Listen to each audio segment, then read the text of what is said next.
आदर के साथ मंच पर आमंत्रित करता हूँ अपने अध्यक्ष महोदया को ले आएँ और 2 शब्द कहें।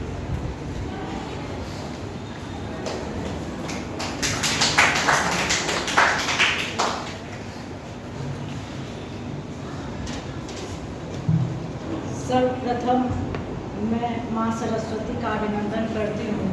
तत्पश्चात इस पावन मंच का भी अभिनंदन करती हूँ और मंच पर उपस्थित हमारे हिंदी साहित्य के भीष्म पितामह प्रोफेसर डॉक्टर प्रमोद कुमार सिंह जी, जिनका अभी आप संभाषण सुन रहे थे, और अंग्रेजी साहित्य के महाविद्वान हमारे भी तो बंगला साहित्य के भी महाविद्वान doctor professor S.K. Pal ji यहाँ मौजूद हैं। मैं उनका सादर अभिनंदन करती हूँ। और आप सब जो यहाँ पर सभी लोग मौजूद हैं, हमारे राजीव कुमार झा जी, जयकांत सिंह जी, विजय कुमार जी, डॉक्टर वीरेंद्र कुमार सिंह जी और संगीता रानी जी, संध्या, उज्ज्वल, सुशांत और जितनी भी हम कुसुम जी और जितनी भी मेरी नज़र जा रही है डोमेस्टिक साइंस मतलब गृह विज्ञान की सभी शिक्षिकाएँ और मनोविज्ञान की, जिनको मैं जानती हूँ नहीं भी जानती हूँ, सबका मैं हार्दिक अभिनंदन करती हूँ। और हमारे बंगला के भी छात्र यहाँ मौजूद हैं और हिंदी के भी कुछ छात्र मौजूद हैं, कुछ इधर उधर हैं, मैं सबका हार्दिक अभिनंदन करती हूँ। मैं इसलिए भी खुशी का अनुभव कर रही हूँ ज़्यादा कि चूँकि ये हिंदी विभाग और बंगला विभाग के समन्वित कार्यक्रम के रूप में हमारे सामने आया है और आज तक अभी बहुत सारे इसमें हिंदी के ही अध्यक्ष होते रहे हैं, लेकिन मुझे ये मौका मिला, ये सौभाग्य मिला, तो मेरा यह सौभाग्य है कि मैं आप सब लोगों के बीच में हूँ और इसमें महाविद्वान अंग्रेजी और हिंदी के जो है उनसे और आप सब लोग, क्योंकि हम लोग एक पीढ़ी के ही हैं, तो आप सब लोग मेरी बात भी समझेंगे और हम लोग भी आपकी बात समझेंगे। क्योंकि यहाँ पर बंगला विभाग में एक ही शिक्षक है, वो अतिथि शिक्षक हैं डॉक्टर सुमन कुमार दास जी, जिनका यह आयोजन है। तो मैं उनके लिए सबसे पहले उनके सम्मान में कुछ कहना चाहती हूँ। तो मुझे लग रहा था कि यहाँ पर एक ही है, तो कैसे होगा, इतने सारे लोग, इतना बड़ा कार्यक्रम होगा कैसे। तो मैंने सोचा कि चलिए एक बार आजमा लेती हूँ। हमारे हिंदी साहित्य में जो लोग हिंदी के हैं वो तो जानते होंगे, आगे की एक पंक्ति है, यह दीप अकेला है गर्व भरा मदमाता, पर इसको भी पंक्ति को दे दो। तो मैंने देखा कि सुमन जी यहाँ अकेले हैं जो बंगला विभाग का को संचालित कर रहे हैं, तो आज वो इस पंक्ति में खड़े हैं और हम सब लोग इनकी पंक्ति में मिले हुए हैं। तो आज हम सब लोग मिलकर यहाँ पर एक हैं। यह बंगला और हिंदी की सबसे बड़ी चीज़ मुझे यहाँ पर दिखाई दे रही है इस कार्यक्रम के रूप में। तो हम लोग रविंद्रनाथ ठाकुर की जो जयंती थी 9 तारीख को, 7 मई को, उस दिन थोड़ी यहाँ पर असुविधा की, टेक्निकल प्रॉब्लम की समस्याएं थी, इसलिए हम लोगों ने उस दिन जयंती नहीं मनाई और इस आयोजन का कार्यक्रम हमने पखवाड़े के रूप में आज किया। और रविंद्रनाथ ठाकुर की प्रासंगिकता, उनके साहित्य की प्रासंगिकता पर विचार करने के लिए आज हम लोग यहाँ पर हैं कि आखिर इन्होंने ऐसा क्या लिखा जो आज भी प्रासंगिक। आपने इतनी देर से हमारे विद्वानों को सुना और समझ भी गए होंगे, मैं उनको दोहराने का काम नहीं करूँगी। मैं बड़े संक्षिप्त रूप में आपको थोड़ा सा उनके करीब ले जाना चाहती हूँ कि कैसे वो हमारे बीच आज भी जिंदा है। कोई साहित्यकार तब तक वो सामाजिक रूप से सर्वमान्य हो जाता है, विश्व में सर्वमान्य हो जाता है, जब तक कि उसकी रचनाएं सार्वभौम रूप में सार्वजनिक न हो जाए और सब लोग उसको स्वीकार करने लगते हैं, तभी वह साहित्य सभी के गले का कंठ का हार बनता है, जैसे रामचरितमानस है। उसी तरह से रविंद्र साहित्य जो है उसकी चर्चा हम लोगों ने सुनी। तो रविंद्र साहित्य की जो उनका जन्म हुआ था 1861 ईस्वी में, तो जाहिर है कि अंग्रेजी साम्राज्य के समय उनका जन्म हुआ और मृत्यु भी हो गई उसी दौरान 1941 में 7 अगस्त को। तो इस दौरान की जो उनकी साहित्यिक सामग्रियां हैं, उन सामग्रियों का आकलन करते हुए जब हम देखेंगे कि वो आज भी हमारे बीच कैसे प्रासंगिक है, तो उनके जो 2 गीत, एक राष्ट्रगान के रूप में हमारे भारत में प्रचलित है और दूसरा बांग्लादेश में प्रचलित है, आमार सोनार बांग्ला। आमार सोनार बांग्ला वो बांग्लादेश में वो राष्ट्रीय गान के रूप में है और जनगण मन अधिनायक जो हम सब लोग हर 26 जनवरी और 15 अगस्त को मनाते हैं, गाते हैं, तो वो हमारा राष्ट्रगान है। तो उनको भी देखिए कि हिंदी और बांग्ला में दोनों जगह उन्होंने अपना राष्ट्रगान दिया। तो हर समय वो हमारे हर महीने में, ये वर्ष में 2 बार वो हमारे वर्ष के हाथ तो बनते ही हैं, आवाज़ बनते हैं। तो ये गीत के रूप में उन्होंने लिखा और लगभग 2230 के आसपास उनके गीत हमें मिलते हैं। गीतांजलि पर उन्हें नोबेल पुरस्कार भी मिला। गीतांजलि के संबंध में मैं एक बात कहना चाहूँगी, जो मुझे जो जानकारी है कि गीतांजलि वो जब 51 वर्ष के थे तो वो जा रहे थे अपने पुत्र के साथ जहाज पर बैठकर और उन्होंने अंग्रेजी अनुवाद उसका करना शुरू किया स्वयं अपनी नोटबुक पर। और जब वो लंदन पहुँचे तो लंदन जा रहे थे, लंदन जब पहुँचे तो वो नोटबुक उनके सूटकेस में वहीं पर छूट गए जहाज में। उनका अनुवाद किया हुआ गीतांजलि का, लेकिन जब अब वो उस अनुवाद को या भाग्य में मंजूर नहीं था कि वह सूटकेस में बंद रहे, तो गीतांजलि का जो वह अनुवाद था वह वहाँ पर पहुँच गया। एक उनके मित्र के यहाँ रोथेल्सटाइन नाम था उसका, उनके पास वहाँ पर वो पहुँच गया वो नोटबुक। उन्होंने उसको पढ़ा और उससे इतने ज़्यादा प्रभावित हुए कि उन्होंने उसकी प्रस्तावना भी लिखी और उन्होंने अपने मित्र W.B. यीट्स को लिया और वो उसकी यीट्स ने उनकी भूमिका भी, जो अंग्रेजी साहित्य के विद्वान हैं वो इससे ज़्यादा जानते होंगे, मुझे हल्की फुल्की जानकारी है जो मैं आप लोगों के साथ साझा कर रही हूँ। तो यीट्स ने लिखा कि किताब और कुछ थोड़ा बहुत हल्का फुल्का सुधार करके उन्होंने वापस टैगोर जी के पास भेज दिया कि देखिए इस पर आप, मैं इस पुस्तक को, इस अनुवाद को लेकर जहाँ तहाँ रेस्तरां में अजनबियों की तरफ ढूंढता रहा, छुपता रहा इसको पढ़ने के बाद कि कहीं मेरी आंखों से जो आंसू निकलेंगे वह लोगों के सामने ना आ जाए, इसलिए मैं छुपता रहा। इसका मतलब है कि कुछ ऐसी चीज़ें गीतांजलि में हैं जो भावुकता उत्पन्न करती हैं, जिसको यीट्स ने वहाँ पर लक्षित किया और उन्होंने अपनी भूमिका में इसका जिक्र किया और कहा कि जिस अजनबीपन को हम लोग देख रहे हैं वो अजनबीपन तो इन कविताओं में है ही नहीं। जिस अजनबीपन से हम सब लोग गुजर रहे हैं उनको छोड़कर इस गीतांजलि में चीज़ें मिल रही हैं।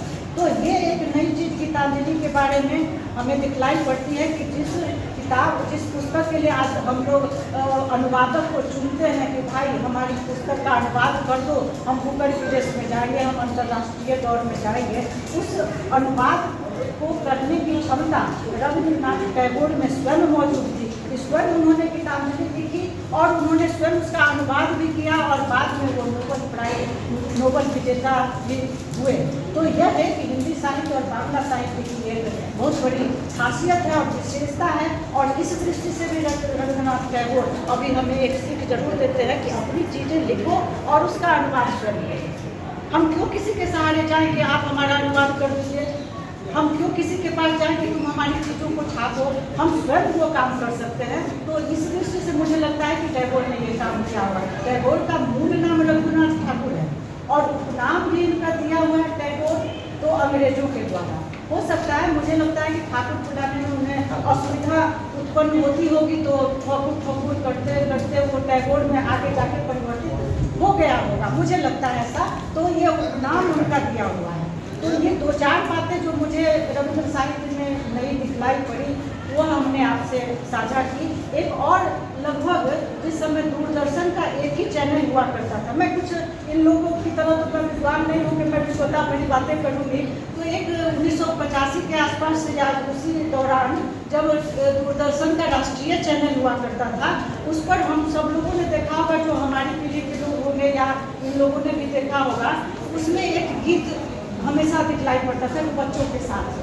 बच्चे आगे बढ़ते जा रहे थे और वो गीत बैकग्राउंड में वह गीत बजता था, हम होंगे कामयाब। याद करें, हम होंगे कामयाब, हम होंगे कामयाब एक दिन। ये गीत सबने सुना होगा, हम होंगे कामयाब एक दिन और हम चलेंगे साथ साथ एक दिन।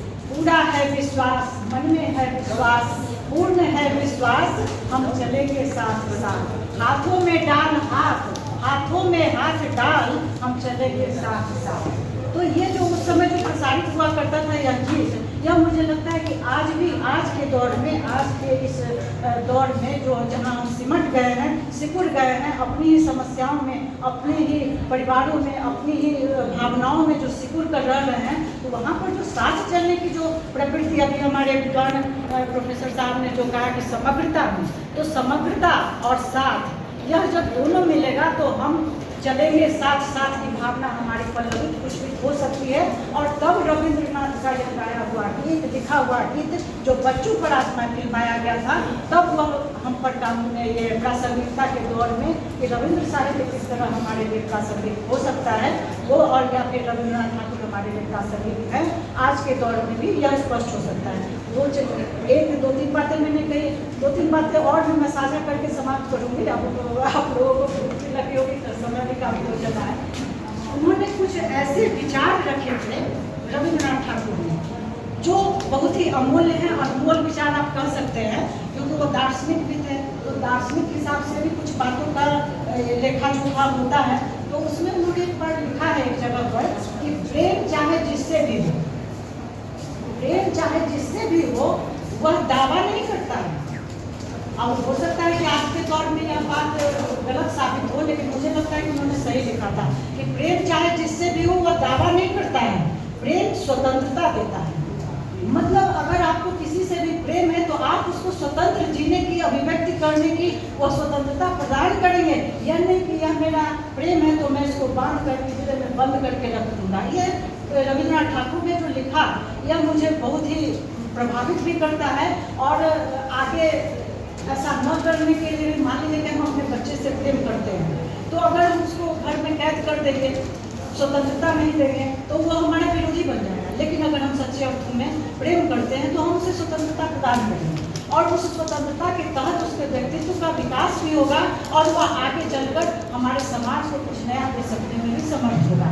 ये ठाकुर जी ने लिखा था, लेकिन मुझे लगता है कि आज के दौर में यह प्रासंगिक है। दूसरा एक और उनका अनमोल विचार मुझे प्रभावित करता है कि वर्तमान चाहे मेरा कैसा भी अंधकार में, बहुत सारी समस्याएं हमारे हर पल हमारे सांप की तरफ फनकारे हुए होते हैं, तो उन वर्तमान, उन्होंने लिखा था कि वर्तमान चाहे हमारा कैसा भी अंधकार में, लेकिन अगर हम उस अंधकार में भी कुछ ढूंढेंगे तो हमें कुछ शानदार सा मिल जाएगा भविष्य के। तो यह एक दार्शनिक बात जरूर है कि अंधकार में हम खोजेंगे तो कैसे मिलेगा, आप कह सकते हैं, लेकिन खोज के तो देखिए। तो खोज के जब देखेंगे तो मुझे लगता है कि मिलता है और मिल भी जाएगा। तो उस अंधकार को दूर करें कैसे, तो इसकी व्याख्या मैं कर रही हूँ। उन्होंने एक ही वाक्य लिखा कि अंधकार, वर्तमान के अंधकार में हम कुछ ढूंढेंगे तो हमें कुछ शानदार मिलेगा।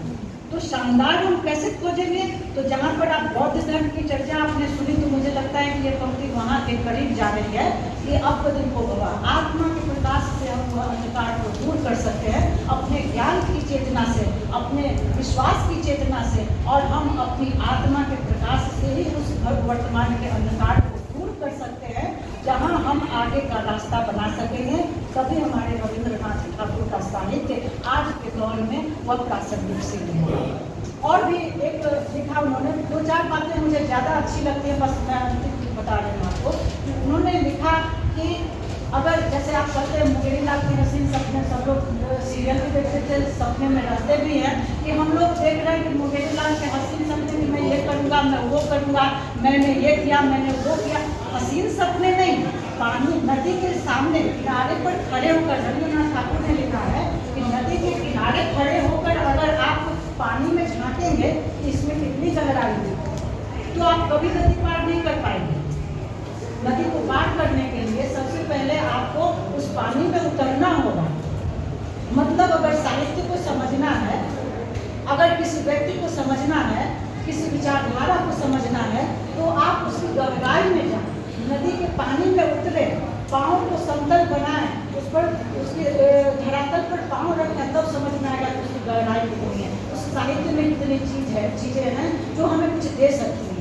तो कहने का तात्पर्य यह है कि रविंद्र साहित्य और भी बहुत सारी बातें हैं हो सकती हैं, लेकिन अभी आप लोग बहुत ज़्यादा ज्ञान से संपृक्त हो चुके हैं।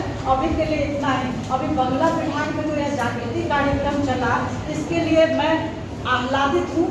और भीष्म पितामह हमारे यहाँ जो है हिंदी साहित्य के और बंगला साहित्य प्लस अंग्रेजी साहित्य के, तो इस दृष्टि से यह काफ़ी समृद्ध हो चुका है और ये लोग भी काफ़ी देर से सुन रहे हैं, थक गए होंगे। तो इस तरह से रविंद्र साहित्य हमें एक मनोवैज्ञानिक धरातल से लेते हुए और उस एक समुचित धरातल भी प्रदान करता है जो हम अपने जीवन में उतार सकते हैं। एक बात और मैं कहना चाहूँगी आदरणीय की अनुमति से, हमारे प्रोफेसर साहब ने अभी कहा कि उर्वशी ने स्वयं कहा है कि स्त्री भेड़िया होती है। अभी अभी हमने सुना, माफ करेंगे मुझे, उसी उर्वशी इन्हीं के द्वारा हमने सुना, हमने कहा कि उर्वशी का जो वक्तव्य आया है कि स्त्री भेड़िया होती है, स्वयं को भेड़िया करती है, उसमें मुझे लगता है कि दो बातें हो सकती है। मैं आधुनिक रूप से नहीं व्याख्या कर देना चाहती हूँ, अभी मैंने इनके मुँह से सुना था सर, कि मैं आधुनिक व्याख्या करती हूँ कि एक हो सकता है कि अगर अपने को हम भेड़िया बता रहे हैं तो सामाजिक आतंकवादियों से बचाने के लिए कि तुम मुझे भेड़िया समझो, तुम मुझे भेड़िया जानो, नहीं तो मैं भेड़िया की तरफ नहीं सिखाऊँ।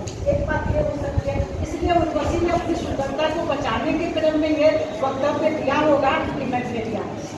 दूसरा, अगर इसको सामान्य रूप से अगर समझा था, हो सकता है मैं गलत हूँ, लेकिन मुझे लगता है कि भेड़िया क्यों अपने आप को करेगा, जहाँ सृष्टि नारी को सबसे सुंदरतम और नारी को सबसे सुंदर कृति मानती है, वहाँ पर स्वयं को भेड़िया के रूप में स्थापित करना, तो यह सामाजिक आतंकवादियों से बचाने के क्रम में भी हो सकता है। दूसरा, भेड़िए का जो स्वरूप है और भेड़िए का जो चिंतन है और भेड़िए का जो स्वभाव है, ये तीन चीजें होती हैं। वो भेड़िए का स्वभाव नायिका भेद में, सब लोग हिंदी के साहित्य शास्त्र के हैं, तो उसमें नायिका भेद में भी एक उस तरह की नायिका का वर्णन आता है, इसका चित्र तो हो सकता है कि इस नायिका को ध्यान में रखकर उर्वशी ने उसकी संरचना की होगी और वो शब्द को लाया था कि वो इस तरह की होती है महिला। तो महिलाओं के संबंध में बहुत सारी बातें कही जाती हैं, सुनी जाती हैं, देखी जाती हैं, ये सब तो होती रहेगी। अब आप लोग भोजन ग्रहण करें और रविंद्र बाबा की जयंती के अवसर पर हमारी कुछ को क्षमा करते हुए जो हमने आज शुरुआत की है, ये आगे भी धन्यवाद आप सबका कि आप सबने अपने अपने अमूल्य समय को यहाँ पर व्यतीत किया। हो सकता है अच्छा भी लगा होगा, बहुत लोगों को अच्छा न भी लगा होगा, मैं सबके लिए क्षमा प्रार्थी हूँ। आगे का कार्यक्रम ये राकेश जी करेंगे।